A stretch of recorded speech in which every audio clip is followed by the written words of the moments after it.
I'm always glad that I'm disabled because it's put me on this path. And without my disability, I don't know if I would have that drive. I think Sanj is one of the most essential bodies we have. He's actually acting like a conduit for all the people from different circles to come together. But whatever that guy that's in charge of the Avengers is, you know, he's played by Samuel L. Jackson, he's like him.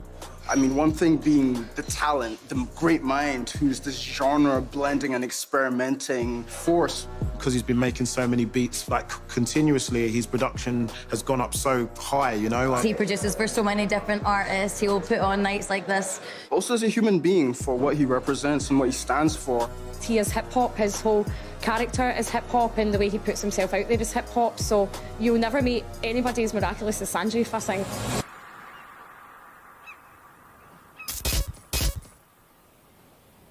I think growing up, like, I never really thought music was an option because obviously you imagine you would need to like play an instrument or like play a guitar. Just like I never thought about being a footballer as an option. Get what I mean? My name is Sanjeev Mann, aka Supermann on the beat, and I'm a producer, activist, and promoter. Like my mouse is like extra sensitive, which means that like I just need to move it a tiny bit. And it moves a lot. I start with like a sample, usually. So that's like how I start. And then I just sort of tweak the sample a bit to kind of how I want it to sound like. And then I start just playing about with drums. Usually I do like the kick first.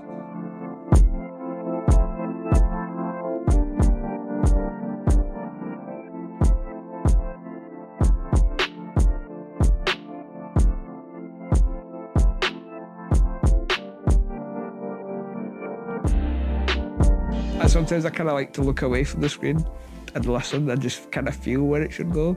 It feels like when I'm making beats, time doesn't even like exist. Get what I mean? When you're in that flow state. So I think that is what I really love. I need to be quite structured with like my life and what I'm doing when, with like the way care works. So it's cool when I'm making beats that just disappears. It's just me like and the beat. I was diagnosed with Duchenne Muscular Dystrophy when I was 6 years old. It's a muscle wasting condition, so basically your muscles like deteriorate over time. So I actually was able to walk up until about 9, but that's when I started using a manual wheelchair. And then a couple of years later is when I used like my electric wheelchair. So it kind of progresses over time. Basically, I was falling a lot. And the teachers kind of wondering like if there's something was wrong. I do remember it, like I do, not clearly, but I remember just thinking that there's something up. Or why was it me? Like why, get what I mean? Like why am I different? Or kind of growing up thinking like what's going on, or like when I was gonna like get better type thing. You don't really take it in that it's going to be like your whole life at that point. Obviously, when I was diagnosed, obviously it's difficult to get your head around, but the way they always treated me like the same as my big brother. And they always pushed me growing up, like they always made me go out my comfort zone. Like then, obviously, I hated it, but they knew that it would be good in the long run. Tonight is a Hip Hop Scotland show with Maggie St. Hilaire, who's headlining from down south. And what we always do at our shows is we've always got like Scottish warm-up acts. I'll also be DJing for the warm-up acts as well. Sanji's my boy tonight, you know?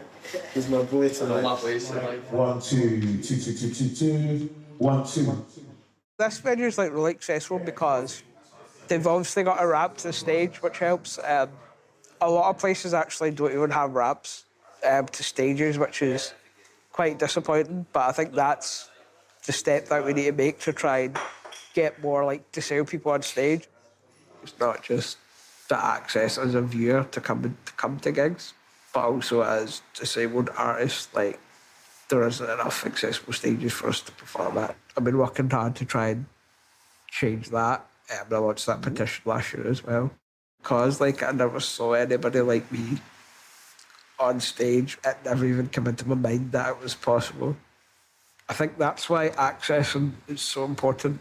With Sanjeev, there's just no ego at all. It's just a good, welcoming He's a big environment. Really big-hearted guy. It's you know? encouraging because he gets a lot of artists who aren't really that well known involved as well, and they see them all coming up and coming through, and it's providing a great platform and opportunities for everyone across the board in Scotland, I would say. How are we all doing? Come forward a little bit. Let's make it a little bit like family vibes, yeah? What's going on in that scheme? Seems like I still set went in a dream. Not me when I step to the stage, everybody better believe I'm prepped for the day. Remember my scenes, remember my freeze. Part of the challenge, I'm testing my ways. Guess I'm still setting my ways. I tend to the stage till I'm dead to my grave. Don't get me wrong, get to this change, get to this energies, get to this waves. Get to the crowd when I get on a face, but it gets someone else to the guest to the stage to smelt my brain. Wasn't much staying on my mental escapes. Too many chemicals when I was away, when I was in pain. That is a part of my attempt to change. Yeah, the vibe here is always outstanding. Oh, this was just amazing. You see everyone, like for a smallish venue, everyone was going mad. There could have been 1,000 people in there with the amount of energy that was made. At the end of the night, we tend to do a group picture and everybody comes in, and that's where you hear the sense of community, because people will be so thankful that he's given them the opportunity. Come to see some rap, not karaoke time. I'ma leave the venue if this carries on. Can't even hear your rap because your bars up on your back inside. Make some fucking noise, you two! Growing up, like, I never really felt like I was really part of a community. Just didn't really feel like I was, I suppose, contributing as well. And like, yeah, I just feel so lucky because I know like a lot of people go their whole lives without ever really knowing their like purpose or what they really want to do, or without ever really finding like their people. I feel like it's cool to have found that a community that like isn't judging me by my disability, and that's why I do everything. Like that's why I think they're really like my tribe, because they don't see me for that. They just see me for the person that I am, and for the music that I make. Thank you for having me, Sanj. It means a lot. Being like the only brown kid in your class and stuff like that, you start to like, you get really hung up on your identity. Yeah. And you can't find what it is you're supposed to be. How do you fit into this room? Exactly. And Do you know what's so interesting though? like, See, like growing up, people never saw me as brown. They saw me as disabled. They didn't see my colour. well, it's interesting what you said, like the idea like prioritising what bias they're gonna go off of, essentially. It's like, right, you're in a wheelchair, so therefore that's like the big thing that we're gonna focus on. But like, you're making good music, but there's like so many barriers in front of that. Because there's like the layer of being Scottish and a rapper, which it doesn't happen. Then there's also the layer of being like Asian or having like an Asian, being brought up where like it's all about education and like creativity and art isn't a priority and never has been. I started making music and I was like, wait, how do I fit into this room? And all the artists I heard had American accents, so I was like, well, to fit in this room, I need to have an American accent. And it wasn't even really brought to my attention until I started doing gigs with other people, and they were all doing it in their Scottish accents, and then they would like say things to me about it, and it's like, I kind of get where you're coming from, but that comes from the fact that I think you are more secure in your identity when you started rapping versus how I seem to have felt when I started rapping. It's the reason why I don't use that accent is because I'm not comfortable doing that. And like for you, I like, even because you're doing spoken word stuff on this new album or new EP, and it's like, how do you decide what you're going to sound like on that? The EP's called Breathe and it's coming out really soon. It's quite a good, I suppose a scary moment as well, because it was the first time like I was on the mic. But I really wanted to do a project that really talked about issues facing disabled people. I was thinking about working with other artists with it, but then I thought, like, I'm the best person to talk about my own experiences. And that's kind of when I had the idea of doing, like, spoken word. Tonight we're doing a listen party for my EP, which is dropping in a couple of weeks. I'm really excited just to see what people think of it, especially the fact that, like, I've kind of got my voice on something for the first time, so it's kind of exciting. And also I know that nobody will be expecting it because it's such a unique sound. How we all doing? We good? I just want to say thanks to everyone for coming along to listen to my wee listening party for my album coming out in a couple of weeks. It really means a lot, and I think it wouldn't really be possible without this, without the community, and without finding my tribe, which I feel like I have. So, see what you think. Yes, I think so. Having a disability has almost positively impacted me more than it's negatively impacted me. More so in terms of mindset, it's made me who I am.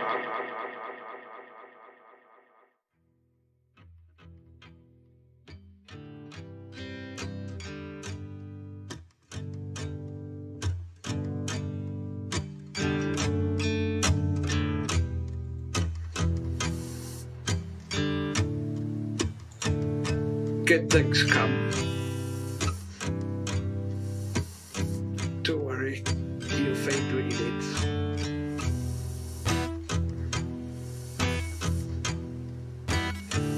Embrace your difference.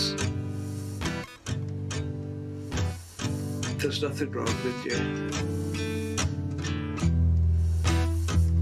Keep going.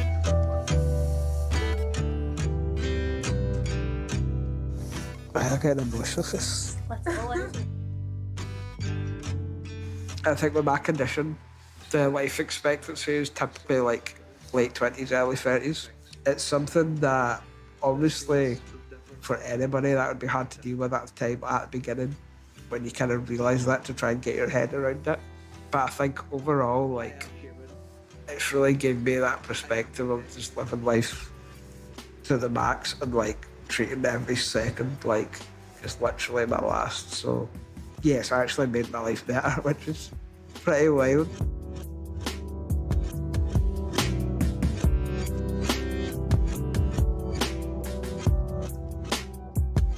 I've always found a way around everything in the past, so there's no reason why I won't be able to find my way around anything else.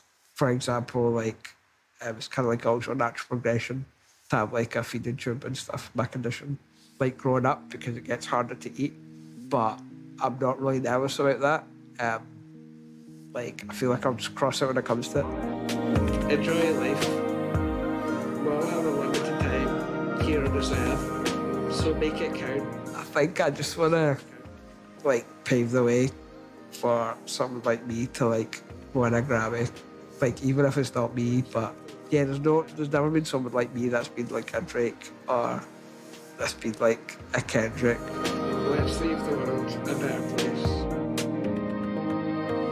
I feel my life has been enriched by my disability. I wouldn't be the person I am today without it. Chase your dreams. Be you.